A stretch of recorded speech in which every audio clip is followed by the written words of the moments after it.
Okay, ethics class. This is chapter 12. We're kind of jumping back to something that we wanted to spend a few minutes talking about as well.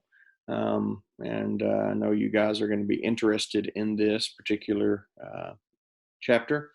Drug use, harm, and personal liberty. And this chapter deals with how much freedom we should have to engage in different activities, meaning, um, is it okay for us to use drugs if we want to, if we're not harming anyone else?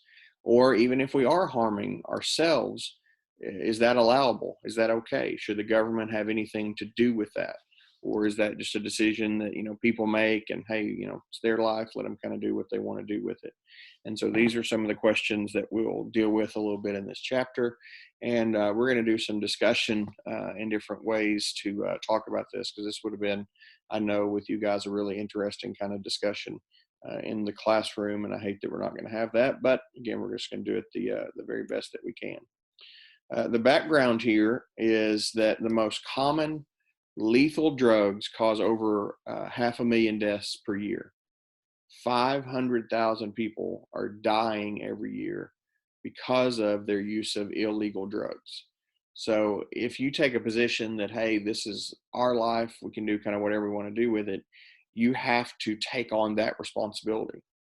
You have to be able to be willing to say, I'm okay with 500,000 people dying because of this. It's my freedom is worth that many people's lives. And so we should kind of step back and not be involved in that. That's a big number. And so you have to kind of reconcile that with freedom and responsibility, and kind of how those things go together, the weight of one versus the weight of the other one. Since the 80s, we have doubled the amount of death, which is weird because with Ronald Reagan in the early 80s, that's when we started this so-called war on drugs, where especially his wife, Nancy Reagan, wanted to come out, and that was kind of her first lady platform, that we were going to go to war against drugs, that we were going to stop all of this drug use and all this extra stuff. And what we saw is that in the 60s and 70s, when we know drug use was pretty rampant, that once we focused on getting rid of it, the numbers just kind of, they tracked up, and they tracked up really easily to see. And so it'd be fair to say the war on drugs has not worked and is not working right now.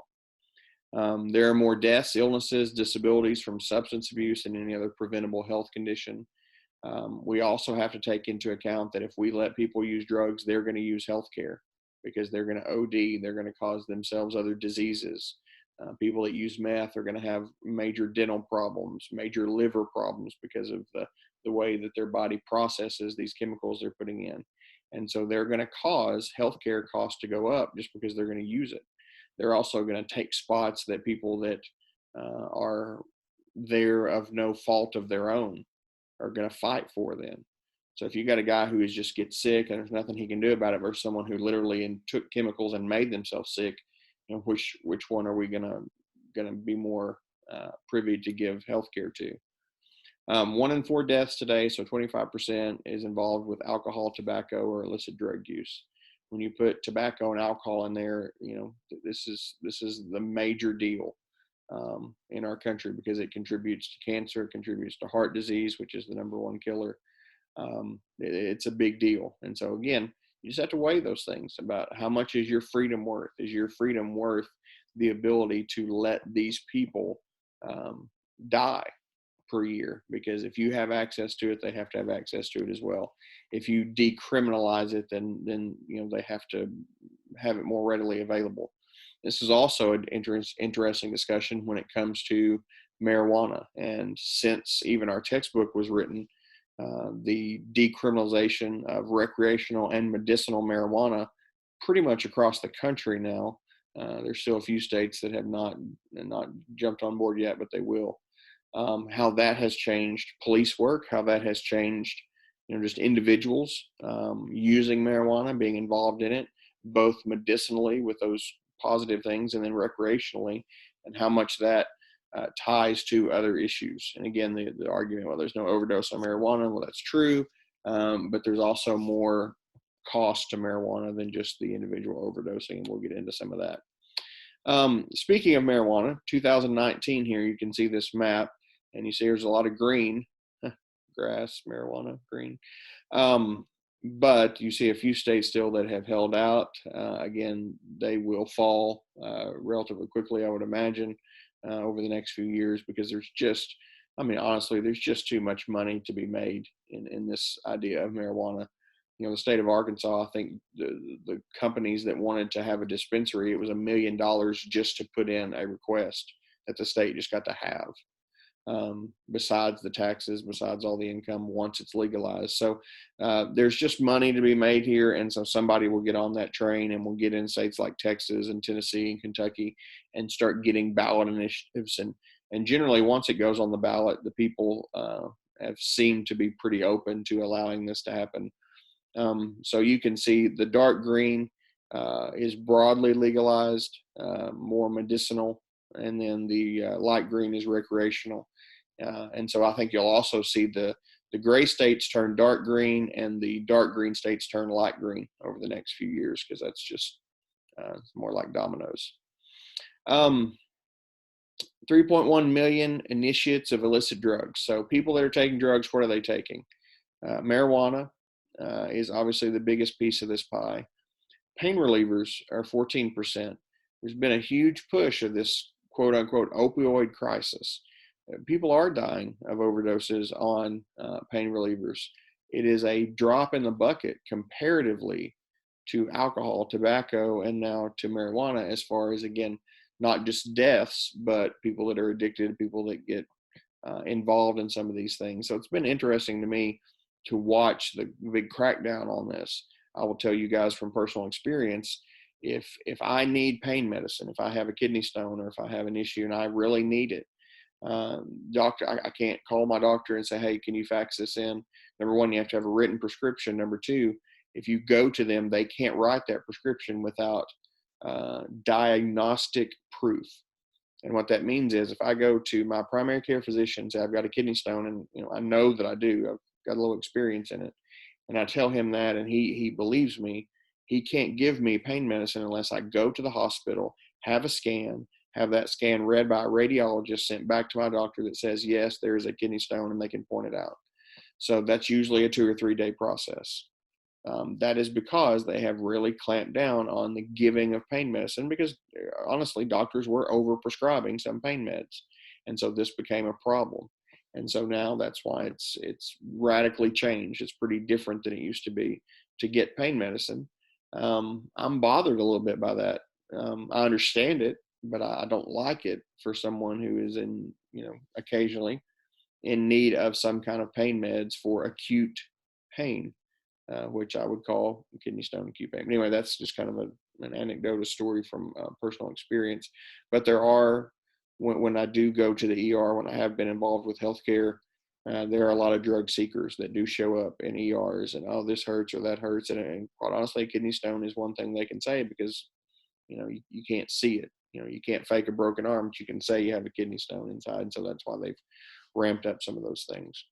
Inhalants are part of this: tranquilizers, hallucinogens, stimulants, sedatives. In the stimulant categories, the Adderall, those sort of things like that people are taking that they're not prescribed. This chart is showing illicit drug use, which is meaning that at the time it was used, it wasn't legal for that person.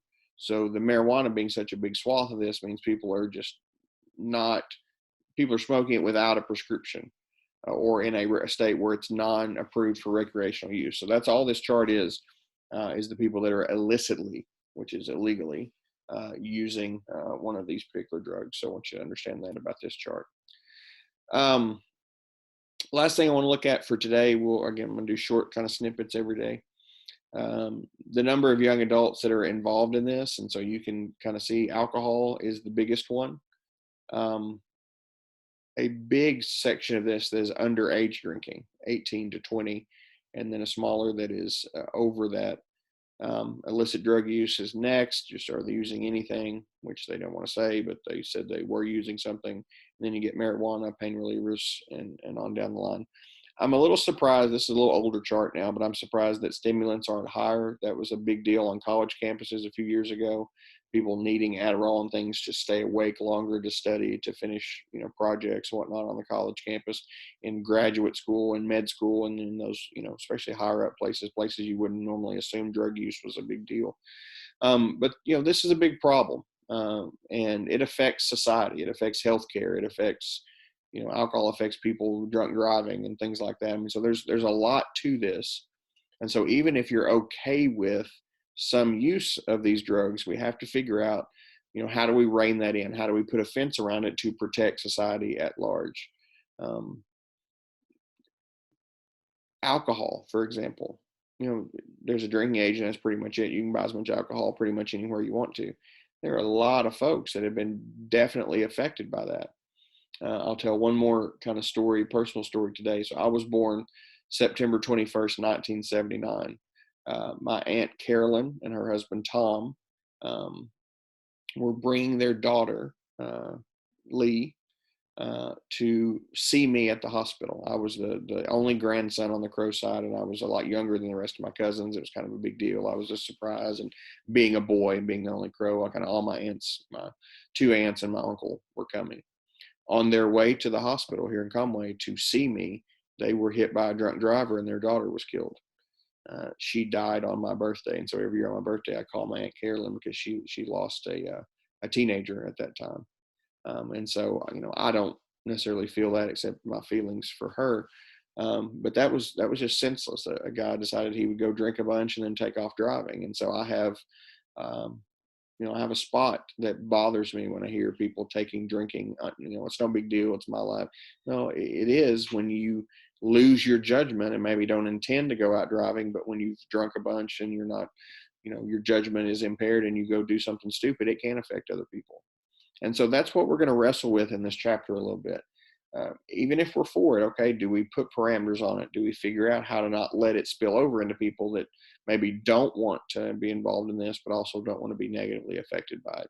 So we'll get into that more as the chapter goes along, but we'll just do some lectures a little bit every day. Ethics, no assignment for you specifically today, other than I want you to watch this video and give me a comment on it just to kind of let me know that you were there. All right. Have a good and godly day, guys. Let's wrap up our meeting here.